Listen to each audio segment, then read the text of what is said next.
At my mother-in-law Evelyn's birthday dinner in Rome, my seat was missing. My husband Scott chuckled. Oops, guess we miscounted. As the Prestons laughed, I calmly said, seems I'm not family, then walked out.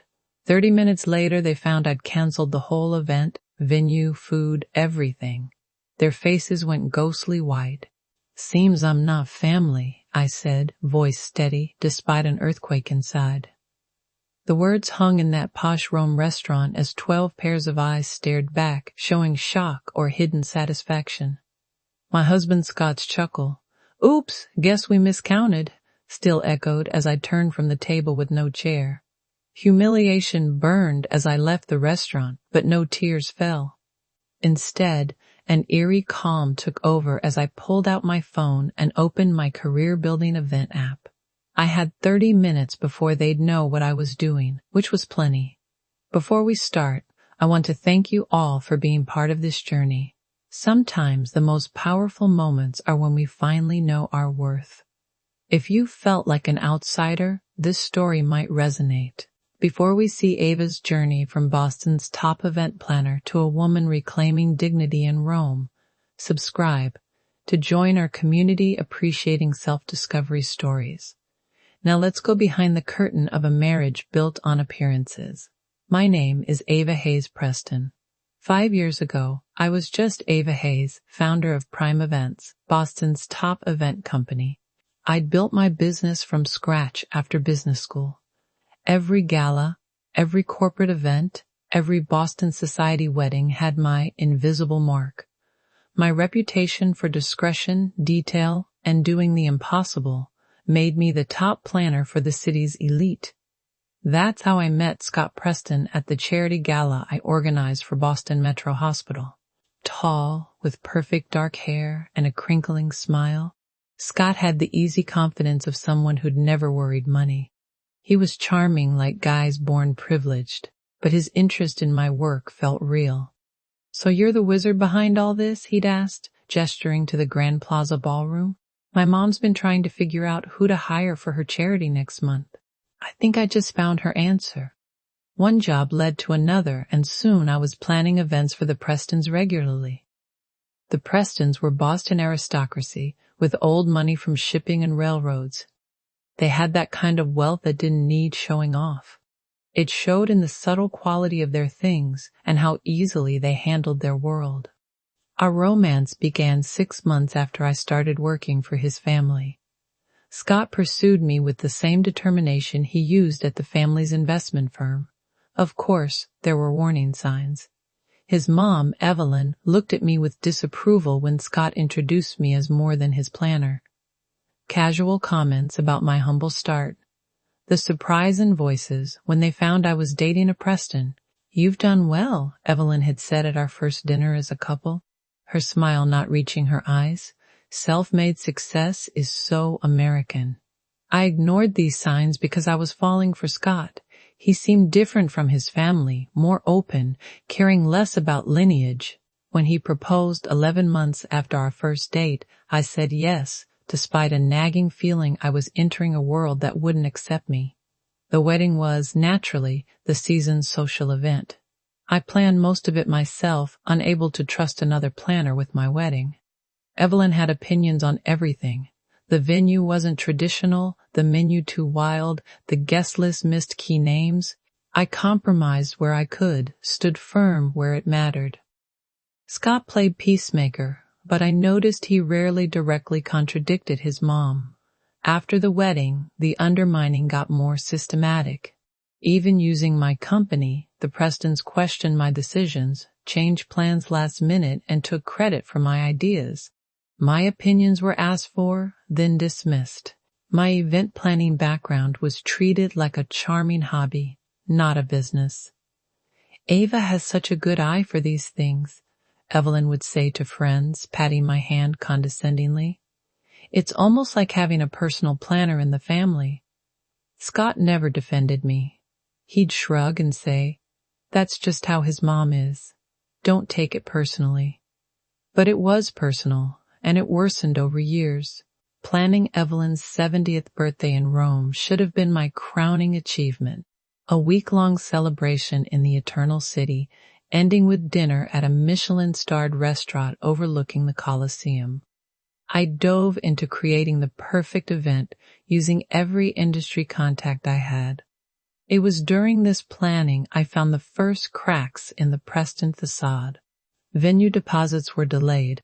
Vendors called asking for payments. When I mentioned it to Scott, he brushed it off, saying the family accountant was just careful with transfers. But I saw statements on his laptop, bad investments, maxed out credit, properties mortgaged.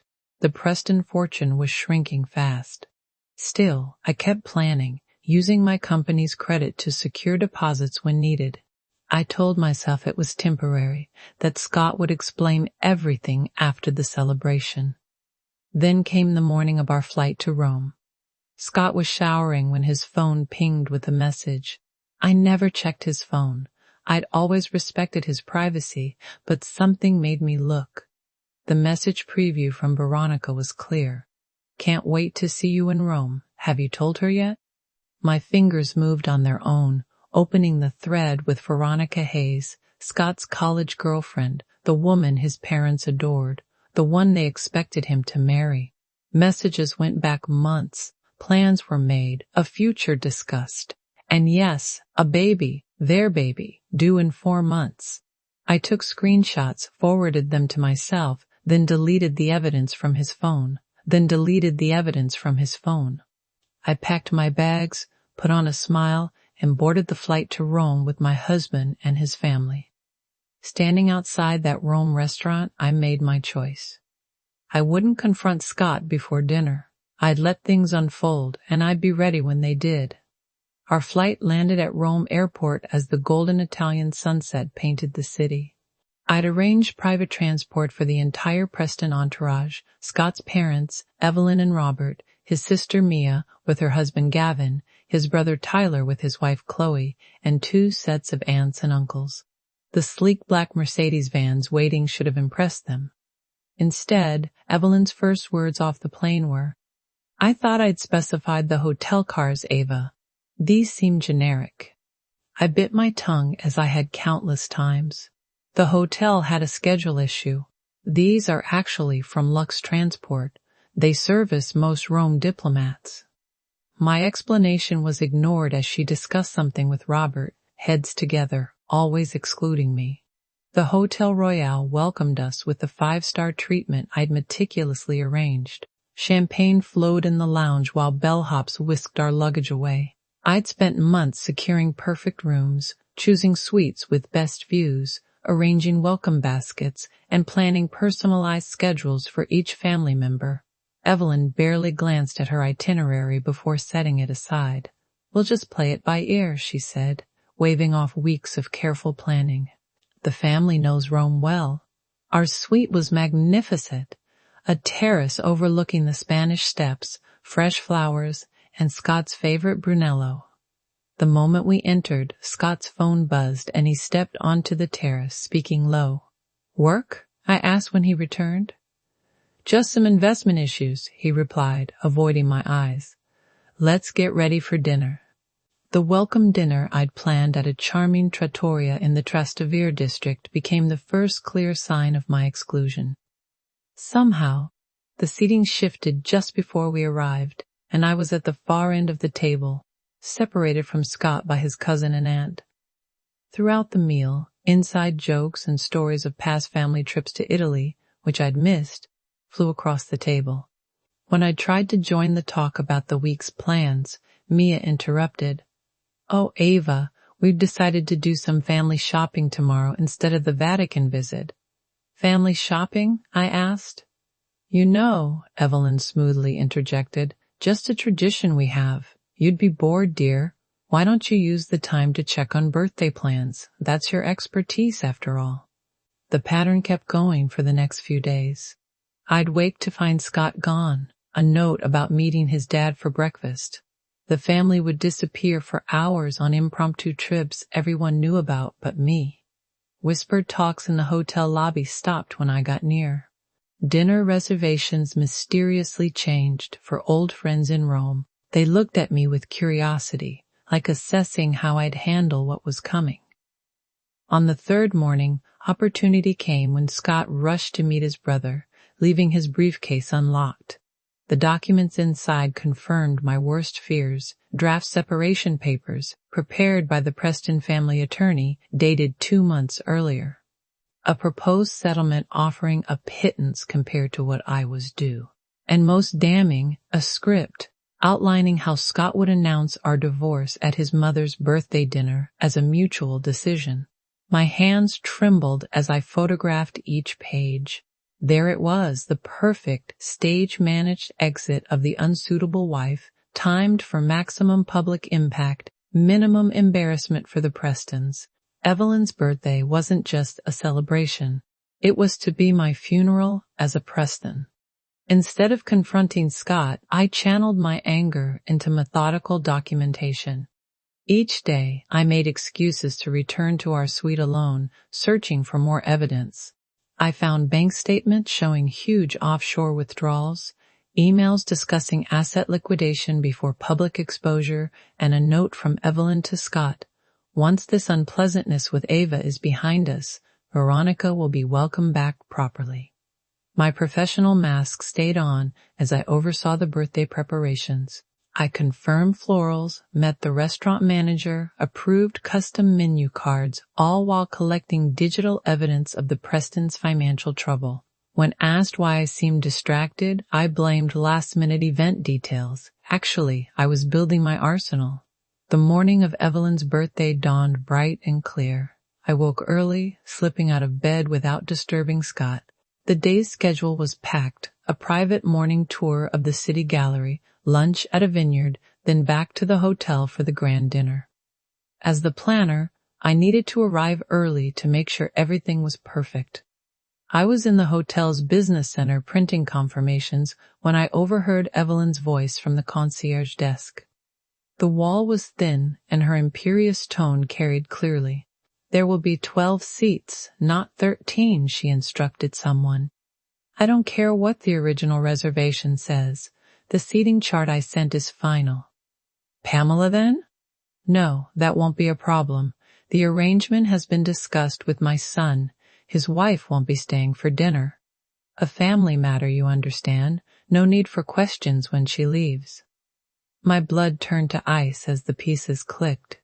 The missing seat wasn't an oversight, it was key to their plan. A public humiliation to make my exit seem like my choice, not theirs. I closed my laptop, gathered my papers, and walked to the elevator with measured steps. Inside, I pulled out my phone and began new arrangements. If the Prestons wanted a memorable birthday dinner, I'd make sure it was unforgettable, just not how they planned.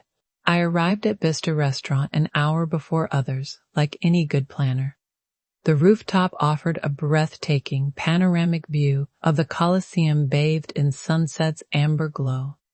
I personally inspected every detail, from the hand-calligraphed place cards to Evelyn's favorite white peonies and roses.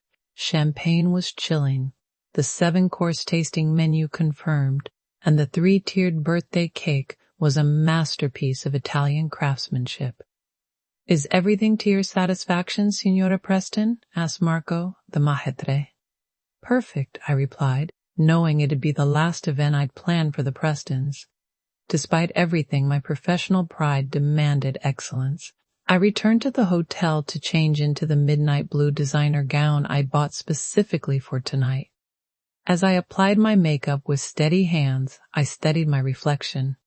5 years of trying to fit into a world that rejected me had taken its toll, but not how the Prestons hoped. Instead of breaking me, they had hardened my resolve. The Preston family had arranged to meet in the hotel lobby before going to the restaurant. I arrived exactly on time to find them waiting. Evelyn resplendent in vintage Chanel, her diamond necklace catching the light. Scott's eyes widened when he saw me, maybe remembering what attracted him or calculating how soon he'd be free. "Ava, darling, you look lovely," Evelyn said, air-kissing my cheeks. "We're just waiting for the cars." The drive to the restaurant was short, full of fake chatter about the day's activities I'd missed. As we went up to the rooftop, Scott placed his hand on my back, a gesture that once felt intimate but now seemed performative for the attendant. The doors opened to reveal the stunning terrace I'd designed, an elegant dining space under the stars. The Colosseum stood illuminated against the night sky, a testament to grandeur and empire's inevitable fall. How fitting. Evelyn entered first, greeted with applause from waiting family members. One by one, everyone moved to the large round table I'd specified, a table that should have seated 13. I followed Scott, who moved purposefully toward his seat next to his mother. I approached where my place card should have been, finding nothing, no chair, no place setting, no acknowledgement of my existence. For a moment, I stood frozen, a perfect picture of confusion. Around me, conversations continued as everyone settled, studiously avoiding my gaze. The waitstaff, who'd confirmed seating with me hours earlier, looked uncomfortable but stayed silent. "Is something wrong?" Evelyn asked innocently, her voice carrying enough to draw attention. "There seems to be a mistake," I said, my voice calmer than I felt. The choreographed scene unfolded as planned, furrowed brows, exchanged glances, Scott half rising, a performance of concern that didn't reach his eyes. "That's odd," Mia said, examining the table. "Did someone count wrong?" Robert cleared his throat. Perhaps there was a miscommunication with the restaurant. Then came Scott's line, delivered with a practiced casualness that made my skin crawl. He actually chuckled, and said, "Oops, guess we miscounted." The family laughed, not loudly, but with the gentle amusement of sharing an inside joke. In that moment, I saw it all clearly. The calculated humiliation, the public setting to prevent a scene, the groundwork for stories about poor Ava who couldn't handle Preston family pressure. My gaze moved slowly around the table, taking in each face. Evelyn, triumphant behind her smile. Robert, uncomfortable but complicit. Mia and Tyler enjoying it, their spouses slightly ashamed but not objecting. And Scott, my husband, who'd promised to stand by me, watched with detached curiosity, like a scientist observing an experiment. I could have caused a scene. I could have demanded a chair, exposed their plan to the waitstaff, made a public display that'd live in family lore. That's what they expected, what they prepared for. Evelyn would comfort Scott over his unstable wife, and the divorce story would write itself. Instead, I straightened, lifted my chin, and delivered the line that start my reclamation of power. Seems I'm not family. 4 words. Simple, devastating in their truth. Smiles faltered. Scott's expression shifted from smugness to uncertainty. I'd departed from their script. "I'll see myself out," I added, turning away with the dignity that had been my armor throughout my marriage. "Ava, don't be dramatic," Scott called after me, another line from their playbook. "We can fix this. I didn't respond." I walked through the restaurant, nodding politely to staff who'd witnessed my humiliation. In the elevator, I finally took a deep breath, then another. By the time I reached the street, my hands had stopped shaking. A small cafe across from the restaurant offered a perfect view. I ordered an espresso and pulled out my phone. This was the moment I'd prepared for. 30 minutes of freedom while the Prestons congratulated themselves on ejecting the unsuitable wife. First, I sent a prepared email to Marco, the restaurant manager, with instructions agreed upon as a surprise contingency, a common practice in high-level event planning. Attached was proof of my authority as the account holder and event coordinator, along with confirmation of immediate payment reversal. Then came the calls to the vineyard for lunch, the Vatican guide for the next day, the yacht captain for the Amalfi Coast trip, and the Tuscany villa for the last weekend. One by one, I canceled it all, moving the deposits from my company's credit line back to my business account. Every time I canceled, I felt lighter. Mark's emails started coming in, first annoyed, then confused, then desperate as my plan was clear. I ignored them. 28 minutes after leaving the place, I finished my espresso and paid. Time for the final act. I stood, smoothed my Valentino gown, and walked back across the street to watch Carol Dubois's perfect birthday celebration crumble. I used the service entrance to get into Aroma, a route I'd learned earlier. Paolo, the manager, met me with a worried look. "Mrs. Dubois, are you sure about this? It's really odd." "I'm positive, Paolo, and I appreciate you being discreet." I gave him a sealed envelope. "This has proof of the payment reversals and my company's guarantee cancellation for tonight, like we talked about. The Dubois will need a new payment method to keep eating." Paolo nodded seriously. In events, connections meant everything. I'd worked with Paolo 3 times before for other Boston clients here in Rome. He owed me, and even if my request was weird, he had to comply. "When should I tell them?" he asked. "I'll text you in 5 minutes. I want to watch from a quiet spot." He led me to a small alcove by the kitchen with a clear view of the Dubois table. They were toasting Carol, champagne flutes high, faces glowing with pride. The first course was just served, the Osetra caviar Carol had asked for. It was almost too easy to ruin Carol's birthday week. Most high-end vendors in hospitality rely on trust and references. As the planner who made arrangements and secured deposits, I could make changes. All the emails, contracts, and payment authorizations had my name and signature, not Carol's or Mark's. My phone buzzed. A new text from Mark. "Where are you? Stop being childish and come back." Then another. "Mom's upset. You're embarrassing yourself."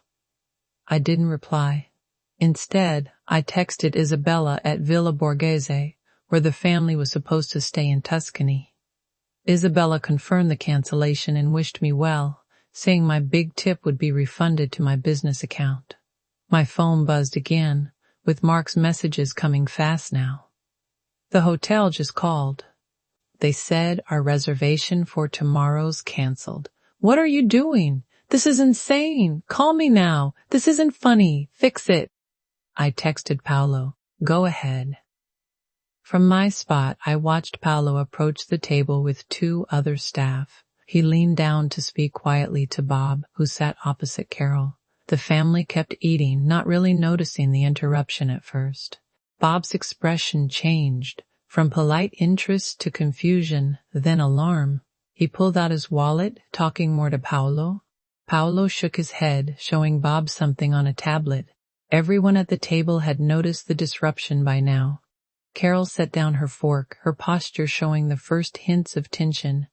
Mark was staring at his phone, probably reading my latest text explaining what I'd done. "All deposits are back in my account. All week's plans are canceled.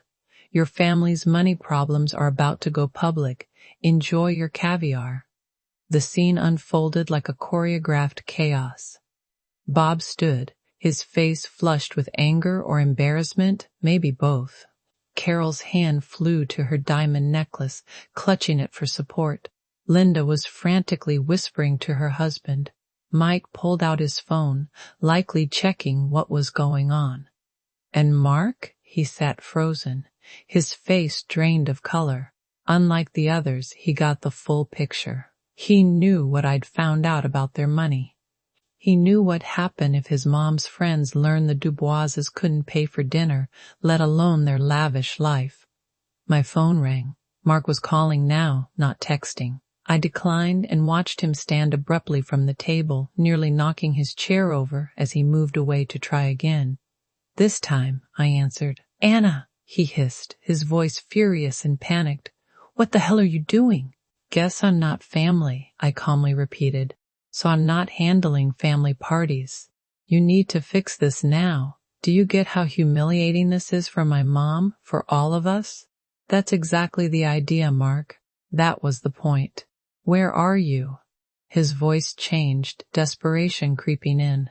"We need to talk. I can explain about Brenda, about everything. I'm sure you can. Problem is, I've seen the financial statements, Mark. I've seen the emails. I know the Dubois empire's crumbling and you've been hiding assets offshore before filing for divorce." His sharp breath confirmed what I knew. He never thought I'd find this stuff. He'd underestimated me, just like his family always had. Those were private. Yeah, they were. Just like Brenda's texts about the baby. Just like the divorce announcement script for your mom's birthday dinner. Just like the seating that left me out. Silence. In the restaurant, I saw the manager speaking to the whole table. Other diners were watching with clear interest. The Dubois' humiliation was becoming a public show, exactly what they'd planned for me. "Anna, please." Mark's voice had lost its confident tone. "You don't get what this will do to us." "I totally get it. That's why I did it. We can fix this. Come back to the hotel. I'll meet you there in 20 minutes. "No, Mark, I don't think we can fix this." I hung up and stepped out from where I was hiding. It was time for my last appearance as a Dubois. As I neared the table, 12 pairs of eyes turned to me, some angry, some scared, all disbelieving. Carol spoke first, her voice shaking with fury. "How dare you ruin my birthday?" I smiled, feeling strangely calm. "I learned from the best, Carol. After all, wasn't this what you planned for me? A public humiliation? An orchestrated exit? The only difference? I changed the ending?" Bob stood up. "This is outrageous. You had no right." "I had every right," I cut in. "Every contract, reservation, and arrangement was in my name or my company's. I just adjusted the plans." "You'll regret this," Linda spat. "When Mark divorces you, you'll get nothing." "That's where you're wrong," I replied, looking right at Mark. "I have copies of everything, the offshore accounts, hidden assets, fraudulent business dealings. I'm sure the IRS will find it all interesting." Their faces turned ghostly white as it all sank in. In that moment, I felt no triumph, no vindication, just the deep sense of freedom as I turned and walked away from the Dubois family for the last time.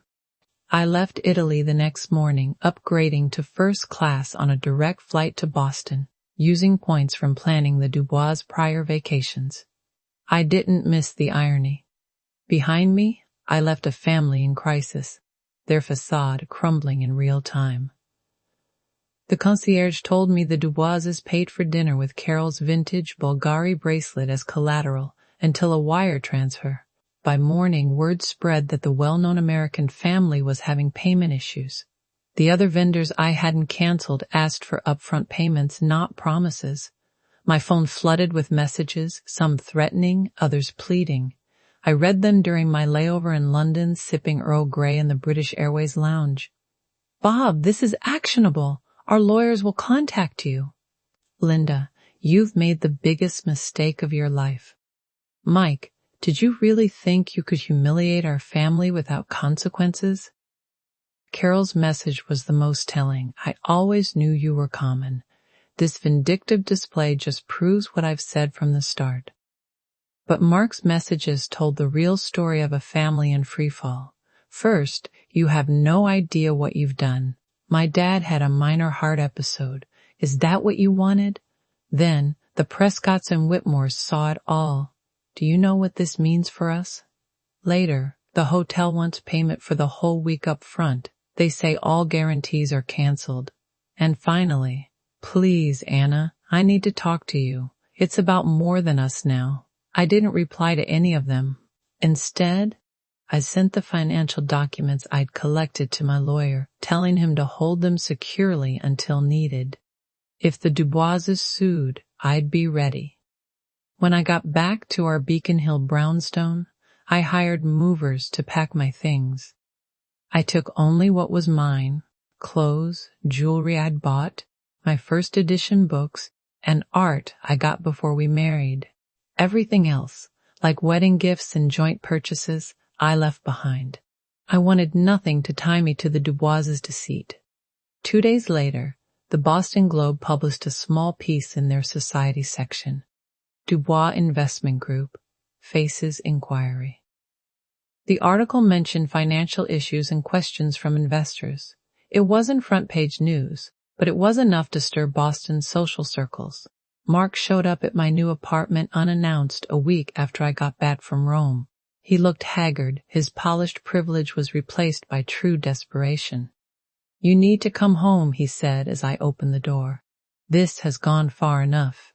This isn't a negotiation tactic, Mark. This is divorce." He came in without an invite, running his hands through his messy hair.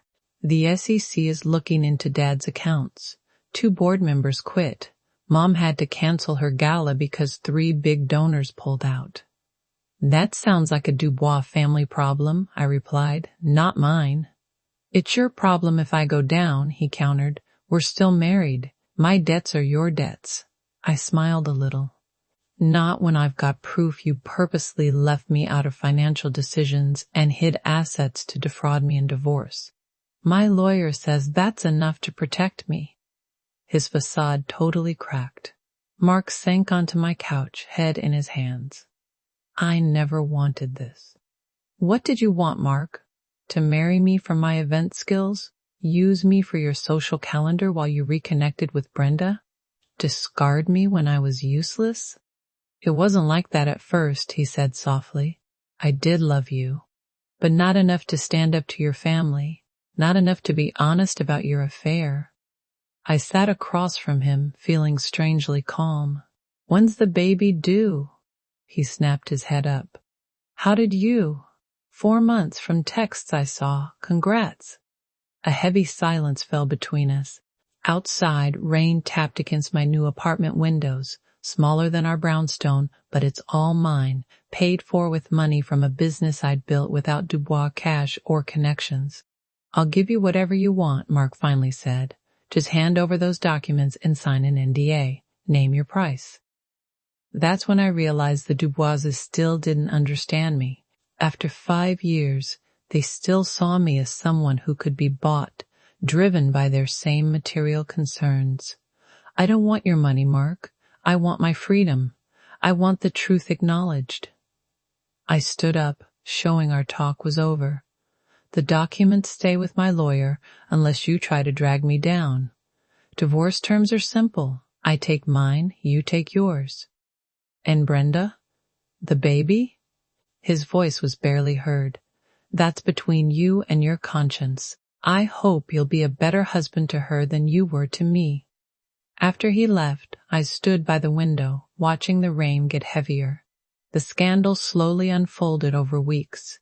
The Boston Globe ran a bigger piece on Dubois Investment Group's financial issues. Longtime clients quietly pulled their money. Carol's position on 3 charity boards became emeritus, not active. Brenda's pregnancy became public when she was seen at her doctor's office with an engagement ring. The timeline showed their relationship had resumed long before our marriage ended. In Boston's high society, affairs might be tolerated if discreet, but such clear misconduct broke the unwritten rule. My business thrived despite or because of the scandal. Clients who'd once looked down on me now liked my discretion and integrity. The story wasn't about a woman scorned, but a pro who refused to be used and discarded. 6 months later, I got an invite that made me laugh, a request to bid on planning Carol Dubois' next charity event. Desperation had clearly overcome pride. I politely declined, citing a full schedule. The divorce finalized without drama. The Duboises, focused on saving their reputation and money, agreed to my terms without argument. Mark and Brenda married quietly, their daughter born 2 weeks later. I sent no gift. 1 year after that night in Rome, I was planning another event in Italy, a celebrity wedding on the Amalfi Coast. Standing on a terrace overlooking the Mediterranean, phone in hand, vendors ready, I realized something. I was happy. Not despite my marriage ending, but because of it. The Dubois tried to make me feel small, reducing me to an accessory in their grand story. Instead, they'd accidentally freed me to reclaim my story. By losing what I thought I wanted, I found what I needed, not acceptance from a family set on rejecting me, but the courage to reject a life built on appearances. I raise my glass to the setting sun, toasting the missing chair that showed me where I belonged.